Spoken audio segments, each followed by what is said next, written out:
സർക്കാരും മന്ത്രിയും ഒക്കെ ഈ വിഷയത്തിൽ മറുപടി പറയേണ്ടതുണ്ട്. കാരണം കളക്ടർ പറഞ്ഞപ്പോൾ കളക്ടറുടെ മൊഴിയിൽ കൃത്യമായി പറഞ്ഞതാണ്, ഞാൻ മന്ത്രിയെ അറിയിച്ചു. ആ സമയമടക്കമുള്ള CDR ആണ് ഇപ്പോൾ പുറത്തു വന്നിരിക്കുന്നത്. എന്തിനാണ് ഒരു പാവ മനുഷ്യന്റെ മരണത്തിൽ ഇങ്ങനെ കള്ളം പറയുന്നത്? കുടുംബത്തിനൊപ്പമാണെന്ന് പറയുമ്പോൾ അത് ആത്മാർത്ഥമായിട്ടായിരിക്കേണ്ടേ എന്ന ചോദ്യം അവിടെ ഉയരുകയാണ്. നമുക്കൊപ്പം ഡിജിറ്റൽ ഹെഡ് ജിമ്മി ജെയിംസ് കൂടി ചേരുകയാണ്. ജിമ്മി ജെയിംസ്, ആത്മാർത്ഥതയില്ലാത്ത അധര വ്യായാമമാണോ കെ രാജൻ എന്ന മന്ത്രി അപ്പോൾ ഈ വിഷയത്തിൽ നവീൻ ബാബുവിന്റെ കുടുംബത്തോട് പറഞ്ഞുകൊണ്ടിരുന്നത്, സമൂഹത്തോട് പറഞ്ഞുകൊണ്ടിരുന്നത്? അങ്ങനെ തന്നെ സംശയിക്കേണ്ടി വരും. കാരണം ഈ കാര്യത്തിൽ മന്ത്രി കെ രാജൻ ഇതുവരെ പറഞ്ഞിരുന്നത് കളക്ടർ എന്നെ വിളിച്ചിട്ടില്ല എന്നുള്ളതാണ്. ആ കാര്യം പൊളിഞ്ഞിരിക്കുന്നു. കളക്ടർ ഒരു തവണയല്ല പലതവണ വിളിച്ചതിൻ്റെ ആ സംഭവവുമായി ബന്ധപ്പെട്ട് ആദ്യം ഈ സംഭവം നടന്നതിന് ശേഷം പി ദിവ്യ ADMനെതിരെ ആഞ്ഞടിച്ചതിന് ശേഷം ആ യോഗം നടന്നതിന് ശേഷം മന്ത്രിയെ വിളിച്ചിരിക്കുന്നു. ആത്മഹത്യയ്ക്ക് ശേഷം വിളിച്ചിരിക്കുന്നു. ആദ്യത്തേത് കുറച്ച് ദൈർഘ്യമേറിയ ഫോൺ കോളാണ്, മറ്റേത് 19 സെക്കൻഡേതാണ്. ഇതുവരെ മന്ത്രി കെ രാജൻ പറഞ്ഞുകൊണ്ടിരുന്നത് അങ്ങനെ ഒരു സംഭവം ഉണ്ടായിട്ടില്ല എന്നാണ്. കഴിഞ്ഞ 2-3 ആഴ്ച ഇത് സംബന്ധിച്ച് വിശദമായ വാദപ്രതിവാദങ്ങൾ മാധ്യമങ്ങളിലടക്കം വന്നുകൊണ്ടിരുന്നപ്പോഴെല്ലാം മന്ത്രി കെ രാജൻ ഇത് തന്നോട് തന്നെ സംസാരിച്ചിട്ടില്ല എന്നാണ് പറഞ്ഞത്. കളക്ടർക്കാകട്ടെ അദ്ദേഹം സർക്കാരിൻ്റെ ഭാഗമെന്ന നിലയിൽ ഇതേക്കുറിച്ച് പരസ്യമായി പ്രതികരിക്കാനുമാവില്ല.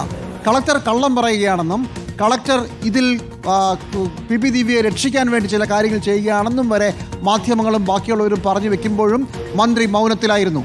മന്ത്രി അത്രയും നാൾ മിണ്ടാതിരുന്നതിന് ശേഷം ഇപ്പോഴും അദ്ദേഹം പ്രതികരിക്കുന്നില്ല. പക്ഷേ ഇപ്പോൾ തെളിവുകൾ പുറത്തു വരുമ്പോൾ കള്ളം പറഞ്ഞത് കളക്ടറല്ല, കള്ളം പറഞ്ഞത് മന്ത്രിയാണ് എന്നുള്ളതാണ് വ്യക്തമാകുന്നത്.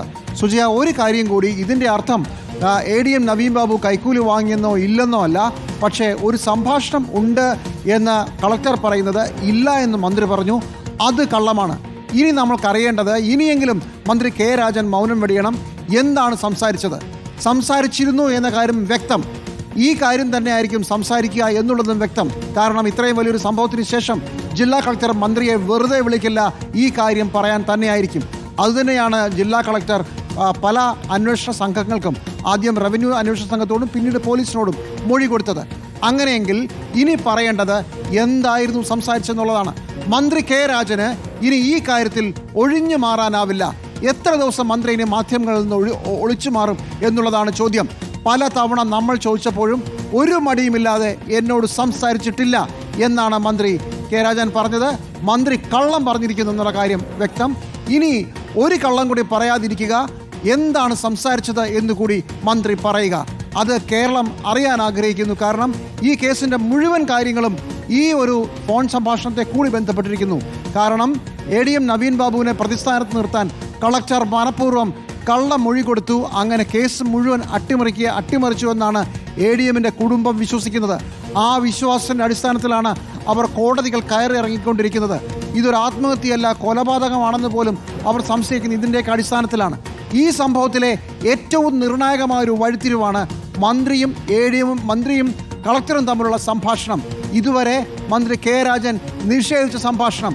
എന്തിനായിരുന്നു മന്ത്രി കെ രാജൻ കള്ളം പറഞ്ഞത്? അങ്ങനെ തന്നെ പറയണം.